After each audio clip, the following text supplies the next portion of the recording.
thank you all for coming. I'm glad the rain was able to stop in time for this and that we had a beautiful rainbow out there. You're a dedicated and caring bunch to come out. Some months ago, Beacon Falls approached Oxford and a number of other towns to see if we would be interested in a different approach to paving our roads, one that they thought could save us some money. Any approach that can save Oxford money is a high priority, so we investigated further, met with representatives from the only company that builds these machines, and spoke to them about the capabilities and limitations of the process. Their plan involves two large, unique pieces of proprietary equipment. The first one is a giant furnace, which rolls over the road and heats up the asphalt until it's soft. The second scrapes the asphalt off the road, mixes it with a chemical to make it more pliable, and then lays it back down on the road where a traditional roller compacts it and smooths the asphalt. It's an interesting system, but ultimately it doesn't make sense for Oxford. Here are a few of the reasons why. By the company's own estimates, they place the cost of their paving system at roughly the same cost per mile as what we spend now. This saves us no money at all and requires a large initial investment in equipment. A used machine costs $1.5 million and is expected to last only 10 years. If you want a brand new one, it would cost over $2 million. For that cost, the company will come and operate the machine for you and pave just 5 miles of road a year for only 3 years. Or they will help train your workers, but after that, you're on your own. Beacon Falls proposed buying the machine in conjunction with 8 or 10 other valley towns and sharing the usage.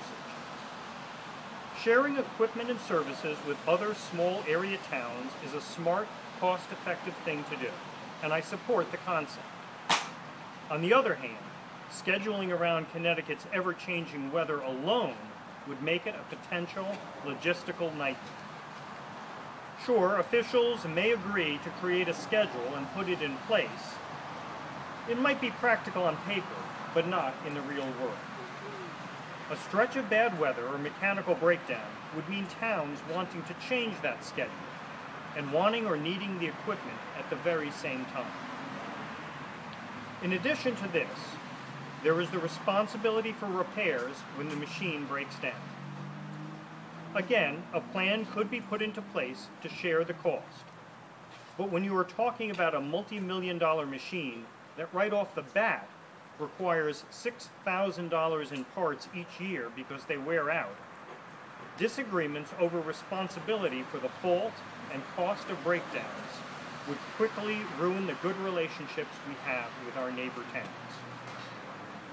The machine doesn't work on dead-end streets. Because the two-machine process creates a train 200 feet long, it is rarely possible to get the machines to work the ends of these roads. To put it in perspective, 200 feet is 2/3 the length of a football field. Every dead end would need to be patched and paved by other equipment. Like the old saying, garbage in, garbage out, the condition of the base under the road is critical. If you don't have a good base, the road will not last very long. Many of Oxford's most heavily traveled roads started out as cow paths and dirt lanes. As the town developed and hard surface roads became the norm, the town began overlaying them with asphalt. Ensuring there was a proper base under the paving was not as well understood then as it is now, which you can tell from the rocks that stick above the pavement in many places in town. In addition, the roads were never designed for the weight of the vehicles that now travel over them, and many roads never had storm drainage installed, which you can tell from the ponding and flooding conditions on many of our older roads during heavy rains. On top of that, we have had problems with some of our newer roads that appear not to have been adequately inspected during construction. resulting in roads that have begun deteriorating far too soon. Above all this, the single most surprising thing we heard came straight from the company representative, who repeatedly warned us that the machines will not work on all the roads in town, and that this process will only supplement the methods we are already using. In Akron, Ohio, the birthplace of this machine, they didn't use it on more than 25% of their roads. Beacon Falls estimates they can use it on 70% of theirs, but after spending over $1 million, it would still leave almost a third of all their roads that would need to be paved in the traditional manner. Oxford now has over 110 miles of public road. In order to make sure that we are maintaining a schedule that repaves the roads before they wear out, each year we need to be repaving roughly twice what we do now.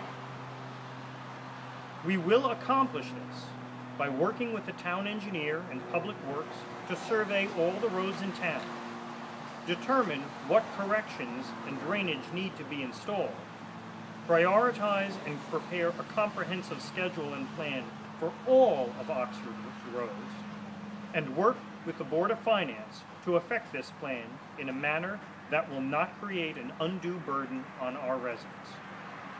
As candidate for First Selectman, I ask for your vote on November 8th for Dave McCain and me. Together, we will work to keep Oxford's roads safe, secure, and affordable. Thank you.